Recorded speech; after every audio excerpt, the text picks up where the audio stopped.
సుమన్ టీవీలో మీ business promotions కోసం ఈ కింది నెంబర్ను సంప్రదించగలరు.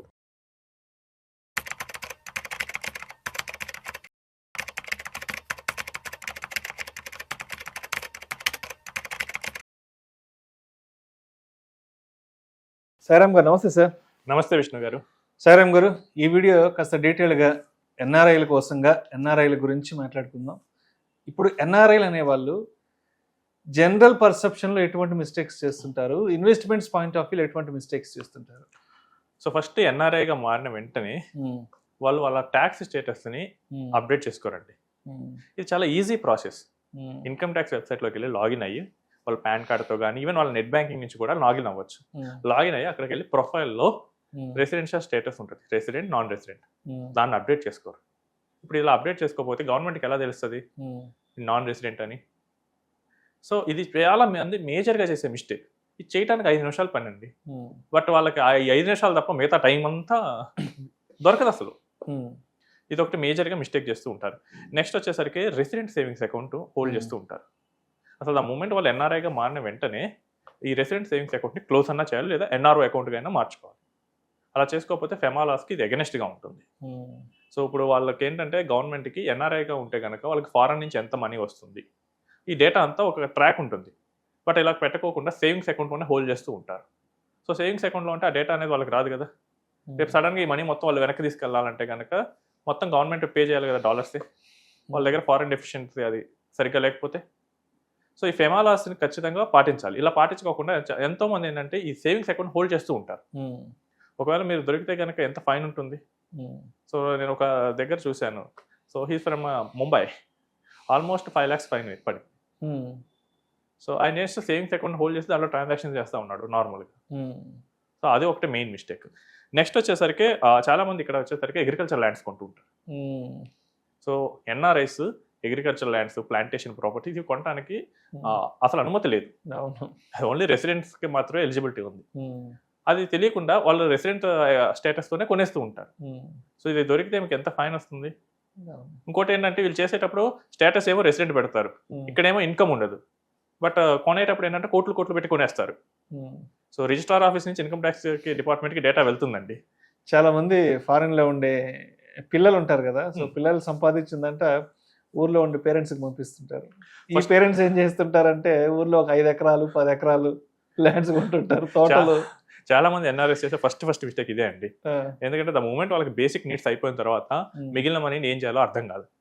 పేరెంట్స్ ఏంటంటే వాళ్ళకి తెలిసిన నాలెడ్జ్లో ల్యాండ్ కొనమని సలహా ఇస్తారు, అంతేగాని ఇది లీగల్గా కరెక్టా కాదా అది చెక్ చేసుకోకూడదు. ఇప్పుడు తెలియజేసినా తప్పే కదా. అయ్యో నాకు తెలియదండి అని చెప్తే గవర్నమెంట్ వాళ్ళు ఊరుకుంటారా? పెనాల్టీ మనమే కదా కట్టాల్సింది మనమే. వాళ్ళు ఇవన్నీ వినరు కదా. Ignorance of law is not an exemption. Government నోటీస్కి వెళ్ళాక అయ్యో నాకు తెలియదు, వాళ్ళు చెప్పలేదు, వీళ్ళు చెప్పలేదు, మా ఫ్రెండ్ చెప్పలేదు అని ఊరుకోరు కదా. సో మరి అనుమతి లేని వాటిలో పెడుతూ ఉంటారు. నెక్స్ట్ ఏంటంటే రెంట్ రిసీవ్ చేసుకునే వాళ్ళకి జనరల్గా ఎన్ఆర్ఐస్ కనుక రెంట్ ఇక్కడ ఏదైనా ప్రాపర్టీ ఉండి వాళ్ళు రెంట్ రిసీవ్ చేసుకుంటే కనుక టెనెంట్స్ ఖచ్చితంగా టీడీఎస్ డిడక్ట్ చేసి పే చేయాలి. సో అలా చేయించుకోకు చాలా మంది. మాకేమవుతుంది, మేము తీసుకునేది ఎంత 20,000 30,000 అనుకుంటారు. అండ్ ఇది కనుక రేపు ఐడెంటిఫై అయింది. ఎందుకంటే నేను ఈ రోజుల్లో చూస్తుంది ఏంటంటే ఎన్ఆర్ఐస్ కొన్నాళ్ళు అయిన తర్వాత అయినా వాళ్ళ ఎన్ఆర్ఓ ఎన్ఆర్ఈ అకౌంట్స్ అయితే ఓపెన్ చేస్తున్నారు. అక్కడ మీకు పాన్ లింక్ అయి ఉంటుంది కదా. సో ఒక్కసారి మీకు అక్కడ పాన్ లింక్ అయి ఉంటే కనుక అక్రాస్ బ్యాంక్ అకౌంట్స్ ఇదే ప్యాన్తో ఏదైనా సేవింగ్స్ అకౌంట్ ఉందా, అందులో ఏదైనా ట్రాన్సాక్షన్స్ రిసీవ్ చేసుకునేది ఉందా కనుక్కోవటం ఎంత ఈజీ. ఈ రోజు పెరిగిన టెక్నాలజీ ఆర్టిఫిషియల్ ఇంటెలిజెన్స్ ఉపయోగిస్తే అది చాలా ఈజీ. సో దాన్ని మర్చిపోయి అసలు రూల్స్ ఏమీ పాటించట్లేదు ఈ రెంట్ విషయంలో. సో ఈ టీడీఎస్ కట్ చేసే ఖచ్చితంగా టెనెంట్ దగ్గర నుంచి తీసుకోవాలి. ఉదాహరణకు మీకు 30,000 రెంట్ వస్తుంది. సో టీడీఎస్ అనేది ఒక 30% ఉంటుంది, ఎందుకంటే ఎన్ఆర్ఎస్ మ్యాక్సిమం టీడీఎస్ అనేది కట్ చేయాలి. సో 9,000 డిడక్ట్ చేసి రిమైనింగ్ అనేది క్రెడిట్ చేయాలి. ఇది మిస్ చేస్తూ ఉంటారు. సో నెక్స్ట్ వచ్చేసరికి చాలామంది ఏంటంటే రియల్ ఎస్టేట్లో హెవీగా ఇన్వెస్ట్ చేస్తూ ఉంటారు.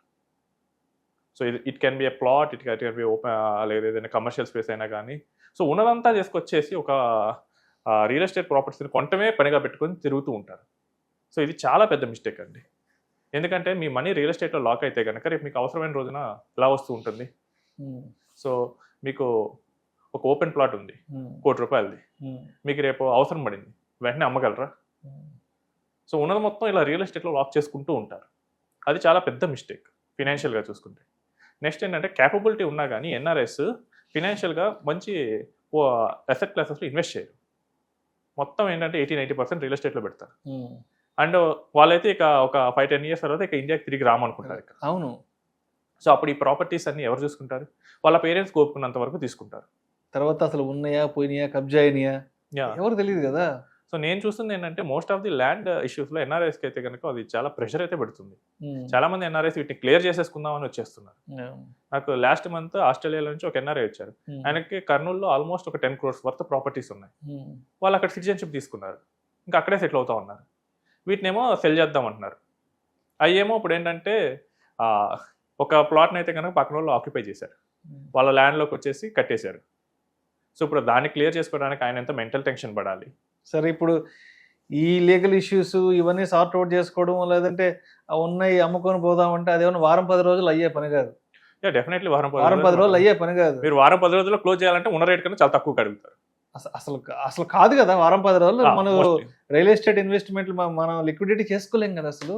డెఫినెట్లీ ఏమైనా లీగల్ ఇష్యూస్ ఉంటాయి, కబ్జాలు ఉంటాయి, డబుల్ రిజిస్ట్రేషన్స్ ఉంటాయి. ఒక్కసారి యూఎస్ నుంచి యూకే నుంచి వచ్చామంటే అన్ని క్లియర్ చేసుకోవడానికి ఎంత టైం పడుతుంది ఎవరు చెప్పలేరు. అండ్ ఇంకోటి ఏంటంటే వీళ్ళ నెక్స్ట్ జనరేషన్స్కి వీళ్ళకే కష్టం ఉంటే వీళ్ళ నెక్స్ట్ జనరేషన్కి ఎంత కష్టంగా ఉంటుంది. అది వీళ్ళకంటే ఆ ఊరు ఎక్కడో తెలుసు, ఏంటో తెలుసు. ఆ నెక్స్ట్ జనరేషన్కి అసలు ఇండియా తెలియదు కదా. అవును. వాళ్ళు వచ్చి ఇక్కడ ఎలా ట్రాక్ చేసుకోగలరు? వాళ్ళ పేరెంట్స్ ప్రాపర్టీ ఏ ఊర్లో ఉంది, ఏ విలేజ్లో ఉందో తెలియదు కదా. సో ఇదే నేను ఒక ఎన్ఆర్ఐతో మాట్లాడుతున్నప్పుడు, దుబాయ్ బేస్డ్ ఎన్ఆర్ఐ, వాళ్ళ కిడ్స్ కూడా వచ్చారు. సో మాట్లాడుతున్నప్పుడు ఆమె కొంచెం ఆడ్గా చూస్తుంది, ఏంటి ఇవన్నీ ఉన్నాయా మాకు అన్నట్లు. సో నేను అడిగాను, మీకు తెలుసా ఈ ప్రాపర్టీస్ ఎక్కడ ఉన్నాయి? ఐ డోంట్ నో అని చెప్పేసింది. సో రేపు సెకండ్ జనరేషన్కి వెళ్ళినప్పుడు ఇది చాలా ప్రాబ్లం క్రియేట్ చేస్తూ ఉంటాయి. సో ఎవరైనా కానీ వాళ్ళ కిడ్స్కి కానీ నెక్స్ట్ జనరేషన్స్కి మంచి అసెట్స్ ఇవ్వాలనుకుంటారు కానీ ప్రాబ్లమ్స్ ఇవ్వాలనుకోకూడదు. వాళ్ళకి కనీసం మన లాంగ్వేజ్ కూడా తెలియదు కదా. రేపు అన్ని రోజు ఇండియాకి వస్తే లాంగ్వేజ్ తెలియదు, నెక్స్ట్ అక్కడ దిగితే తెలుస్తుంది ఎంత కష్టం ఉంటుంది. అసలు బంధువులు ఎవరున్నారు, మన ఊరోళ్ళు ఎవరున్నారు, మన చుట్టుపక్కల వాళ్ళు ఎవరున్నారు, మనకు తెలిసిన వాళ్ళు ఎవరున్నారు సంగతి నెక్స్ట్ జనరేషన్ పిల్లకాయలకి తెలియదు కదా. అవునండి, డెఫినెట్లీ ఇది తెలియదు. మనకేంటంటే ఇంకా ఆ కష్టాన్ని ఇంకా వాళ్ళకి పెంచుతూ ఉంటాం, వాళ్ళ ఆ ప్రెషర్లో పెట్టేస్తూ ఉంటాం. సో ఇంకా ఎక్స్ట్రీమెంట్కి వచ్చేసరికి ఏంటంటే కొంతమంది పోతే పోయినలే అనుకునే వాళ్ళని కూడా నేను చూశాను. సో చిన్న చిన్న ప్లాట్స్ ఉన్నాయి. సో అవన్నీ వర్త్ అయ్యేసరికి ఒక 2-3 CR అవుతాయి. సో ఇప్పుడు వచ్చి దాన్ని ఇండియాలో నేను ఎందుకు క్లియర్ చేసుకుంటాను, నాకు నో ప్రాబ్లం, నేను ఇక్కడే సెటిల్ అయిపోతాను, నాకు అవి లేకపోయినా పర్వాలేదు. సో ఇదంతా ఎందుకు జరుగుతుంది? మనం ప్లానింగ్ లేకుండా ఇన్వెస్ట్ చేయటం వల్ల. సో మనకు ప్లానింగ్ లేకుండా మనం ఇన్వెస్ట్ చేస్తే రేపు ఫ్యూచర్లో అది మనకు కష్టపడి సంపాదించే సొమ్ము మొత్తం అక్కడ లాక్ అయిపోతుంది. సో మనం కష్టపడి సంపాదించింది వేరే వాళ్ళకి ఇవ్వడానికి ఉన్నట్లు ఉంటుంది. అండ్ నెక్స్ట్ వచ్చేసరికి ఈ ఇన్వెస్ట్మెంట్స్లో కూడా, మనకి మ్యూచువల్ ఫండ్ ఇన్వెస్ట్మెంట్స్లో కూడా మనకి కొన్ని కంట్రీస్ ఎన్ఆర్ఎస్కి అయితే ట్యాక్స్ బెనిఫిట్స్ ఉంటాయండి. ఫర్ ఎగ్జాంపుల్ సింగపూర్ వాళ్ళకి ఇండియాలో మ్యూచువల్ ఫండ్స్ మీద ఎటువంటి ట్యాక్స్ ఉండదు. వీళ్ళు ఏంటంటే రెసిడెంట్ ఇండియన్ అకౌంట్లో చేస్తారు. ఈ ఎన్ఆర్ఓ అకౌంట్ ఎందుకు, నాకు ఏదో కష్టపడి ఓపెన్ చేయాలనుకున్నట్టు ఇండియాకి వచ్చిన అనుకుంటారు. బట్ ఈ రోజుల్లో టెక్నాలజీ పెరగడం వల్ల ఇండియాకి ఏం రావాల్సిన అవసరం లేదండి. మీరు ఆన్లైన్లో కూడా మీ ఓన్ కంట్రీలో ఉండి కూడా మీరు అకౌంట్ ఓపెన్ చేయొచ్చు. సో ఇమాజిన్ ఒక పర్సన్ ఒక 50 లక్షలు ఇన్వెస్ట్ చేశారు, ఒక 5-6 yearsలో ఇంకో 50 లక్షలు వచ్చింది గెయిన్.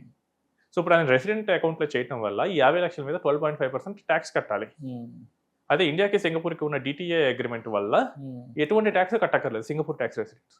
ఇది ఒక సింగపూర్కే లేదండి. సో మనకి అరబ్ కంట్రీస్ అన్నిటికీ ఇదే ఫెసిలిటీ ఉంది, వాళ్ళకి అక్కడ ఇన్కమ్ ట్యాక్స్ ఉండదు. అండ్ ఇండియాకి ఇక్కడ వాళ్ళకి ఉన్న అగ్రిమెంట్ ప్రకారం ఇక్కడ వచ్చే క్యాపిటల్ గెయిన్స్ని ఇండియా ట్యాక్స్ వేయదు. సో ఇది ఎంత బెనిఫిట్ ట్యాక్స్ వైజ్గా కూడా. ఇదంతా కంప్లీట్గా ఇగ్నోర్ చేసేస్తున్నారు.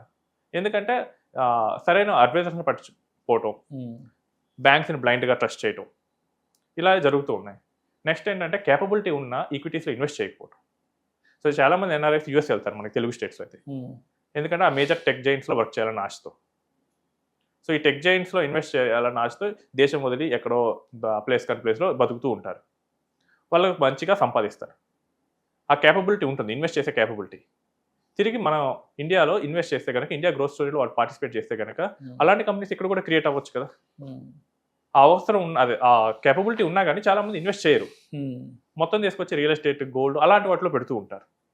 సో దీనివల్ల వాళ్ళకి ఆ గ్రోత్ మిస్ అవుతున్నారు, ఆ పొటెన్షియాలిటీ కూడా కేపబిలిటీ ఉన్నా కానీ దాన్ని కంప్లీట్గా మిస్ అవుతున్నారు. అండ్ నెక్స్ట్ చాలామంది ఇంకో చేసే మేజర్ మిస్టేక్ అంటే కనుక ఇన్కమ్స్ని వాళ్ళు ఉండే కంట్రీస్లో డిస్క్లోజ్ చేయకుండా ఉండటం.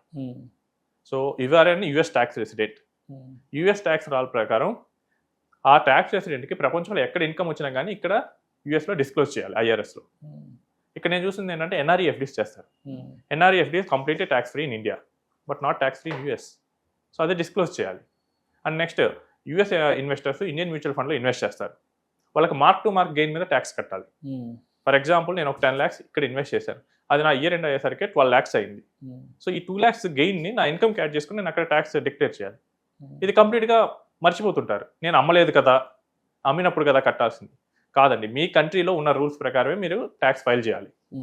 అలా కాకుండా నేను అమ్మినప్పుడు మీ ఓన్ లాస్ను ఊహించుకుంటే కనుక రేపు దొరికితే కనుక చాలా హెవీ పెనాల్టీస్ వస్తుంటాయి. సో నేను చూసాను రియాలిటీ కేసులో $30,000 యూఎస్ ట్యాక్స్ రీసెంట్కి పెనాల్టీ పడింది, just for not disclosing is rental income. ఎందుకంటే ఇక్కడ మీరు ఖచ్చితంగా SSN నెంబర్ ఇస్తారు. ఇండియాకి ఆ కంట్రీకి డేటా ఎక్స్చేంజ్ అనేది జరుగుతూ ఉంటుంది. సో మీరు ఓన్గా ఊహించుకొని ఇన్కమ్ ట్యాక్స్ లాస్ని మీరు ఓన్గా అనుకుంటే కనుక ఖచ్చితంగా మిస్టేక్ అయితే జరుగుతుంది. Better consultant chartered accountants for this. Thank you sir, thank you so much Sairam గారు. థ్యాంక్స్. అంటే ఇంకా దీని గురించి చాలా బ్రాడర్గా మాట్లాడుకోవచ్చు, బట్ అంతా ఒకేసారి మాట్లాడుకోలేం కాబట్టి థ్యాంక్ యూ సో మచ్ అండి. ఎన్ఆర్ఐలు అనేవాళ్ళు జనరల్ పర్సెప్షన్, అదేవిధంగా ఇన్వెస్ట్మెంట్స్ పాయింట్ ఆఫ్ వ్యూలో ఎటువంటి తప్పిదాలు చేస్తుంటారు ఏంటనే దాని గురించి చక్కగా తెలియజేసి థ్యాంక్ యూ సో మచ్ అండి.